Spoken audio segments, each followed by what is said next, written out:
नमस्कार मु ममता स्वागत करुछि आपण मानकु मो चैनल ओडिया घर चलणी को। आज मु आपण मानक सहित ओडिया घरर पोहला माछ बेसर बहुत ही यूनिक स्टाइल रे बने के देखेबी। आपण माने समस्ते तो ये रेसिपी को थरे थरे ट्राई करथिबे, किंतु मु बनेला भली थरुटिए बनांतु, बहुत ही बढ़िया लागिबो। गरमा गरम भात सहित सपरिवार समस्तंक सहित ए माछ तरकारी रो मजा नै परिबे। आशा करुच्ची आज रेसिपीटी समस्त को बहुत ही भल लगे। आउ जदि भल लगे भिडियोटी को पूरा देखी लाइक करेंगे, कमेंट करेंगे, रेसिपीटी को सांग मानक सहित शेयर करेंगे। हाँ सांग माने एबे जाए जदि मो चैनल को सब्सक्राइब करना सांगे सांगे कर दियंतु। तो चलंतु डेरी न करी देखि नबा आज ये सुंदर रेसिपी पोहला माछ बेसर।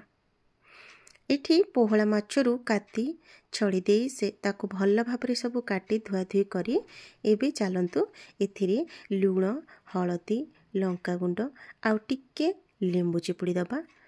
आपण माने चाहिले टिके सोरिष तेल दे मध्य को गोलागोली करी रखि परिबे।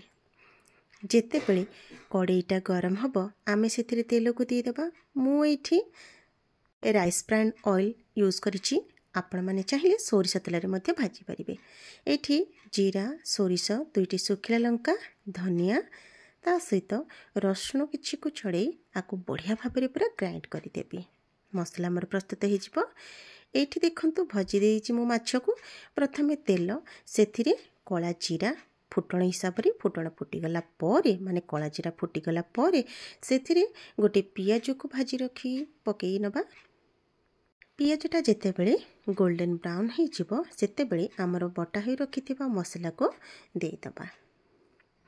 आवश्यक अनुसार एठिरे मसला देबे आपण मानकर माछर क्वांटिटी अनुसार। प्रथमे लंका गुंड हळदी गुंड जतरे कि आमर तरकारी कलरटी भल आसीबो। आवश्यक अनुसार टमाटो आ टिके लूण दे देबा जतरे कि आमर टमाटो भल भाबरे मेल्ट हे परिबो। एबे चलंतु बटा हो रखिथिबा मसला को दे देबा एवं आमर गैस रो फ्लेम टू रहिबो लो टू मीडियम जदरे कि मसला आमर भल भाबरे कसी परिबो। जदि हाई रहे ताहले सोरिष मसला पिता लागि पारे। तो देखंतु अल्प समय ही कसिबा। ए भी सिजा ही रखिथिबा आलू केथिरे दे देली। आपण माने चाहिले कंचा आलू को भाजी के ऐड कर परिबे। एठी जल्दी ही जिवो बोली मु आलू को सिजे देथिली। तापर देखंतु गरम पानी को आगुरु रेडी करके रखिथिली। जेतिकी झोल आवश्यक से अनुसार एठारे पानी को देदेली। जेतेबेले झोलटी पूरा टकर मकर हेकि फुटी जिवो तापरे कोन करिवे ना आपण कवर कर देबे। एठी आलूटी जेहेतु सिझी जाइछि आमे 10 मिनिट पाखापाखि एठी कवर कर दबा मसलार कंचापण जिबा पई।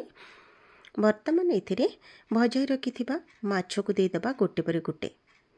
देखि पारुथिबे एठी मु माछ को देई आउ अल्प समय कवर करदेबे जद्वारा कि आमर माछ भितर को झोल भल भाबरे ऑब्जर्व हो पारिबो, माने मसला भल भाबरे भेदी पारिबो।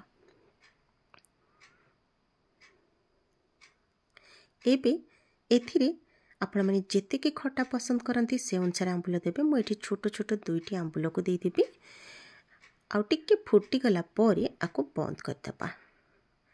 तो देखंतु केते सुंदर भाबरे पूरा लाल टहट आमर पोहला माछ बेसर रेसिपीटी पूरा रेडी हो गला। आपण माने खाली देखिले हबनी ए रेसिपी को थरे ट्राई करंतु।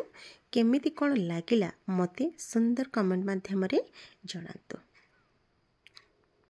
गरमा गरम उषुना भात किंबा अरुआ भात हो ता सहित एही पोहला माछ बेसर बहुत ही बढ़िया लागि थाए। एई भली नुआ नुआ रेसिपी जानिबा पई मो चैनल को सब्सक्राइब करके जानतु। पुणी देखाबो आपण मानक सहित आउ गोटे सुंदर रेसिपी किंबा आउ किछि अन्य वीडियो सहित। रहिली नमस्कार। Please watch the full video. Thank you.